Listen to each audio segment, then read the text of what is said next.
Hai teman-teman, sore hari ini saya ingin memberikan sedikit penjelasan tentang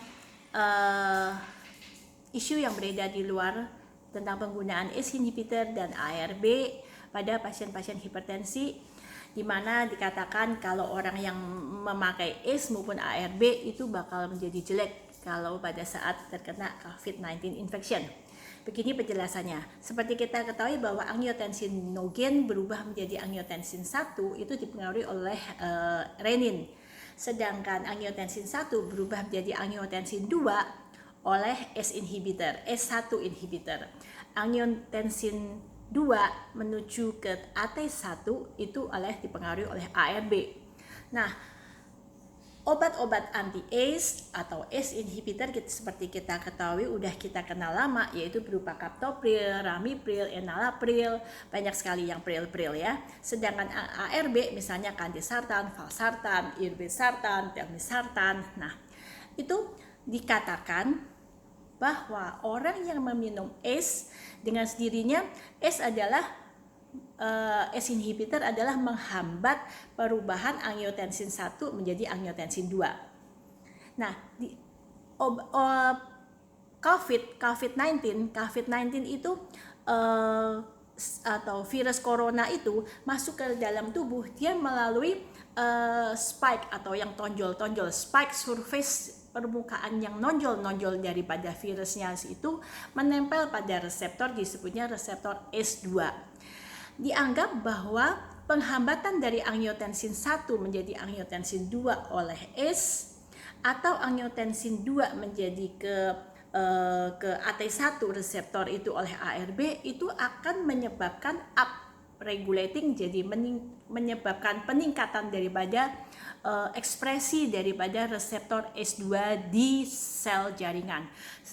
S2 itu ada di mana saja. Selain ada di alveoli, ada di jantung, ada di ginjal, kidney, ada di beberapa sel ya. Banyak sekali sel di dalam tubuh kita yang mengandung S2, terutama yang banyak adalah di paru-paru dan juga di jantung. Sehingga dikatakan obat-obat seperti ACE maupun ARB, juga obat-obat seperti ibuprofen, NSAID itu menyebabkan upregulating ya, ekspresinya, jadi ekspresi dari S2 itu meningkat. Sedangkan COVID menempel di reseptor S2. Nah, itu laporan daripada Cina mengatakan dia ada perbandingan, ini belum selesai, belum ada dilaporin. Dia ada penelitian orang hipertensi yang menggunakan ACE dengan orang hipertensi yang tidak menggunakan ACE pada saat infeksi COVID.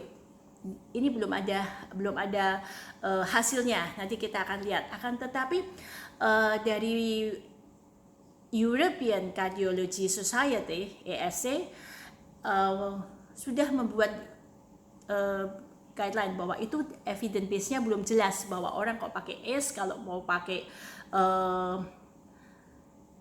ARB itu memperjelek kalau ada COVID-19.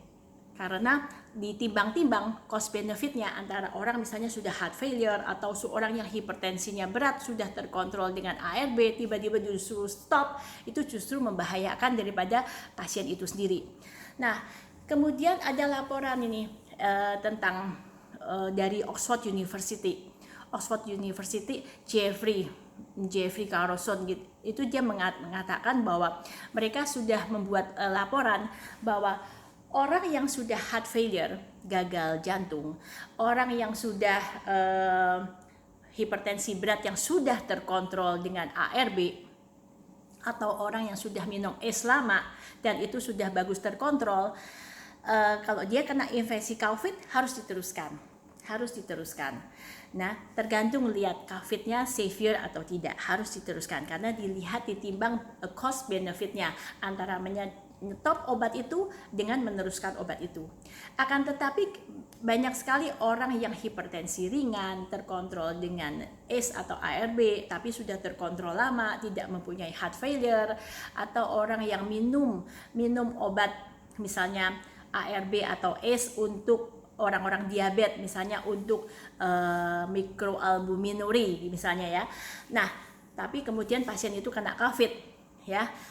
Nah, kalau yang ringan-ringan, orang yang cuma untuk mencegah mikroalbumin atau yang sudah terkontrol bagus, itu kalau infeksi COVID-nya berat, disarankan stop dulu ARB mau ACE. Akan tetapi kalau dia ada heart failure, ada kemudian memang itunya hipertensinya berat sekali dan sudah kombinasi banyak semacam obat dan diantaranya adalah ARB, maka disarankan untuk diteruskan obat ARB itu atau ACE itu diteruskan. Oleh karena sampai sekarang belum terbukti secara jelas bahwa obat-obat itu memperburuk ya. Jadi evidence base-nya belum terlalu jelas. Jadi ini pertimbangan dari dokternya untuk menggunakan meneruskan atau menyetop ACE atau ARB obat tersebut. Terima kasih. Sampai ketemu di video saya berikutnya.